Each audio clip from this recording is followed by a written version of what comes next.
Hi, I'm Mark, and it's not clickbait. I really want to forget my MacBook and just use an iPad Pro. So let me start by saying that I've owned many iPads over the years. I had the original one and day one release in the UK. Absolutely loved the bigger screen size compared to my iPhone, the way apps acted differently on the iPad compared to my iPhone. At the time I wasn't going to college, I was still at school. So using the iPad was really just like going on the internet, doing a bit of shopping, maybe Facebook here and there, and various other things. So it wasn't like I was doing like loads of typing or Word documents, this, that and the other. So the iPad, or the original iPad for me, was nothing more than just a portable internet device that I could watch films on, play a bit of games on. So it sort of replaced my laptop at home. As I could just use it so much easier in bed, and this, that and the other, so lots of YouTube watching, bits and bobs really. Now skipping ahead a little bit, obviously new iPads started coming out. The second generation was a massive design change, and I think after the 3 then came out, I actually got the iPad 2, so changed from the first original one to the second one. Really loved the design. It was so much thinner, lighter, had that awesome like magnetic clip case where you clip it on the side and then it would close and it would sleep it and then it would wake it if you opened it, and it was magical really. It was really good. After a little while, I think I got an iPad 4. Got it quite cheap on eBay. Again, really liked it still. It was a lot faster, the screen was excellent quality, and for looking at photos and things in there, and maybe a little bit of photo editing on it. But really it was just games and internet, and it was just a good extra device to have compared to my iPhone. Now when I had the iPad 4, I was actually at college at this point, so I was using the iPad, a MacBook, various other things, and I was writing things, essays, and doing research. I was doing photography at college as well, so the iPad was great for looking at photos, zooming in and out and editing them here and there.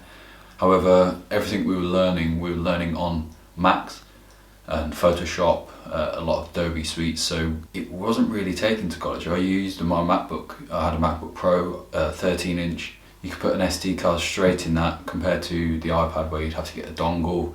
Obviously today, dongles all the time with MacBooks. However, at the time it was just so easy to just put one in the side, and it just made it that much more simple, and less steps to get photos onto the device. So because of that, and I was travelling in and out on a bus or in someone's car, I'd just take my MacBook because it was just easy to shove in my bag. I didn't then have to carry an iPad as well.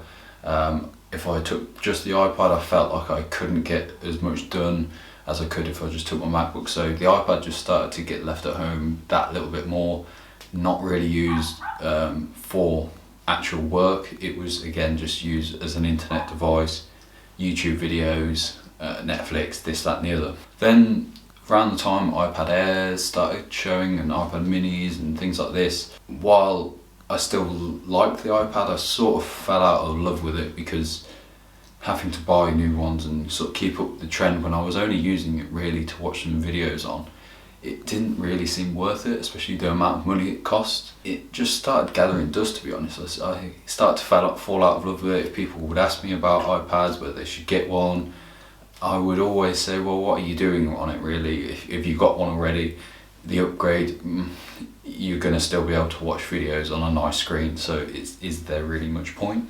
I was also not really playing any games at this point. It was the same with my iPhone. I didn't play games on my phones and things anymore. It just seemed pointless. I'm not a massive gamer anyway, so Xboxes and things, if I did really want to game, I always had access to an Xbox or a PlayStation, so I'd just rather game on that. Then skipping a little bit more ahead, the first iPad Pro came out, the 12.9 inch screen. It was big, it was new, it was fresh, and I actually looked at it and I thought, oh, it has a keyboard, you can use a pencil on it, you can do that. It did seem like a pro device, and it seemed like I could do more on it than I could on previous iPads, and it sort of made me really want one. I mean, I was I was then lucky enough to actually get one of the iPad Pros for Christmas, and yeah, crazy. I was so excited to use it. I then saved up money, bought the pencil, bought the keyboard, I was clacking away on it, and really liked the versatility of it, that you could touch it, you could take the keyboard off, it was just a keyboard that was a case, so it just protected the front of it. Everything was really nice about it. However, I wasn't really doing much work on it. Again, it just was a bigger screen to watch videos on. I was using it more than my old one because of the bigger screen size. However, I ended up selling the pencil and the keyboard because it just never was the same experience. I'd rather go type on a computer, a proper keyboard, rather than clacking away on the keyboard case. Eventually I was using that iPad less and less, still occasionally for internet searching, maybe like looking at holidays or destinations I wanted to go, but that was about it. Everything pro related would be done on a MacBook or Mac Mini. It was just easier to do, the keyboard was there, it just made more sense. Then the 2018 iPad Pro was released, and I don't know why, but I just wanted one. I think it was a combination of the design of it. It was just that boxy design. It was different than what we'd seen from the previous iPads. It was almost reminiscent of the first generation iPad that I really liked because of its boxy design, or the iPhone 4 with it again, flat sides and flat back. And I really wanted one. And then I started seeing videos of sort of coming out, and like Jonathan Morrison singing the praises of it, edited a video on it for Kevin Kenson's channel, and I was just like, oh, I want this, I could do this.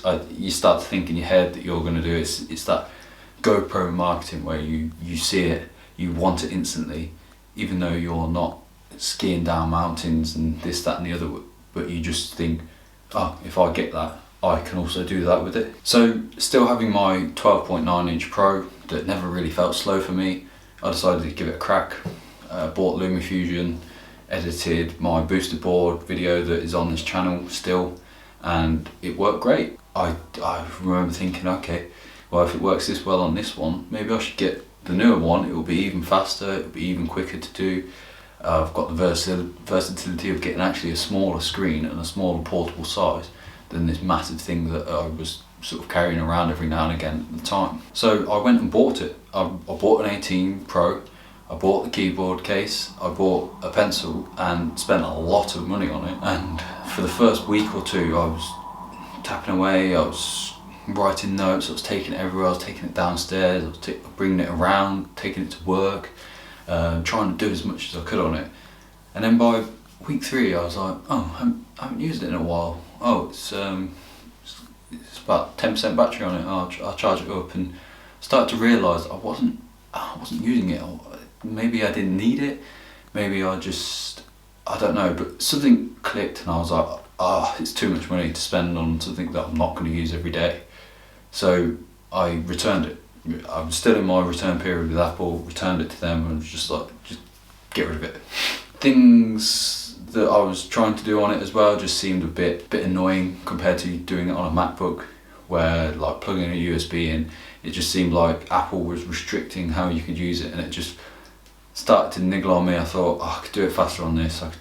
Let's just use a MacBook. It was just easier, so it went back. Then iPadOS came out, and it seemed to fix a lot of the issues and bugs that I had with the iPad. So you could plug a USB into it, it had a file management app, you could sort of do more with it. It had the widgets on the screen. It started to feel more and more like they were listening to the professionals that were using these products and making them better. And I thought, let's try it out again. So I managed to find one really cheap with all the accessories with it, bought it, and this was the 12.9 inch one, which I also wanted to try. Bought that. It was big, it was nice, the screen size was good, but it felt like the MacBook was faster. It was easier to take the MacBook round. Even though the iPad could do the same things, it just felt like it was easier if I used my Mac. And maybe that's a little bit of my own fault, thinking that it would be the same workflow as that I've been used to for years and years and years. Photoshop was still not out at this point. Wanted to try that, but sort of it was taking ages to come out, and then eventually it did come out. I gave it a go, and that's where my patience left. I couldn't use Photoshop in the same way that I'd been used to on a Mac, and it felt slow. I was not editing photos how I normally would. Even though I enjoyed using the pencil and things and doing it on my lap, it was just not working. So I sold it. Made some money on it actually, because I got it so cheap in the first place, which maybe pushed me to sell it. Bought a 2019 MacBook Air and thought nothing more. Was using that, clacking away on the keyboard. Never really thought about it for a little while. Fast forward to now, the 2020 iPad Pro was released alongside a Magic Keyboard case, which started to again think, oh, Apple are listening again. They're putting a trackpad on it, they're making it easy for you to use a mouse and actually building in support for it rather than just that weird touch thing that they had from the get-go with iPad OS. So maybe it was always an idea that they were going to release it. It looked cool, so I tried one out. Didn't really feel, all the reviews were stating that yes, it's an upgrade, but it's very minimal. So I ended up taking it back, just returning it, and picking up a cheaper 2018 iPad Pro 11-inch 4G 512 or half terabyte storage, and it's been great. I've not really picked up my MacBook since, and I've been taking that everywhere with me. It's almost like my iPhone now, where it's just always on me somewhere. I'm taking it downstairs, I'm looking on the news and stuff on there rather than my phone, watching videos again on there, editing some photos on there, using different apps, not Photoshop, because I just can't get on with that. And I've also placed an order for a Magic Keyboard for the 11-inch Pro that I bought, and although I know that this is not going to turn it into a MacBook, I think it's going to make it a lot easier for when I do need to type or do something a little bit more manual, where touchscreen just doesn't really work. So typing like these scripts, like I've typed this script out, I've been using a Bluetooth keyboard and Bluetooth mouse, and it's worked great. So having that functionality, but in a case where I can actually put it on my lap or put it on a desk and do that anywhere rather than just at home, it just makes it easy. So I'm gonna edit videos on LumaFusion. I'm gonna get more and more used to my iPad. Instead of going in thinking it's going to be the same process as my Air, I'm going in knowing that I'm going to have to take time to learn the iPad and how it works, and then eventually I'll be as fast as all these other people that I see using them, and being able to use them in a pro manner and quick and being more versatile. Having an 11-inch Pro with 4G, I can take it around, edit videos easily on the move, just standing up, rather than having to sit down, get the laptop out of my bag, this, that and the other. It just makes it simpler. So I know this solution isn't going to be for everyone, so don't just sell your MacBook and instantly get a Pro and think that that's going to solve all your problems that you had.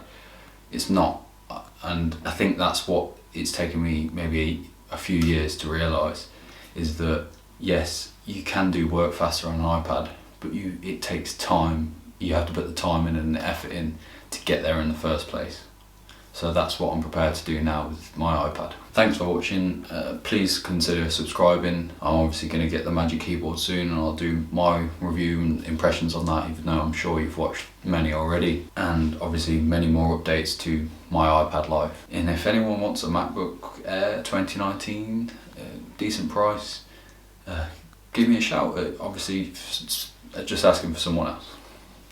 Cheers.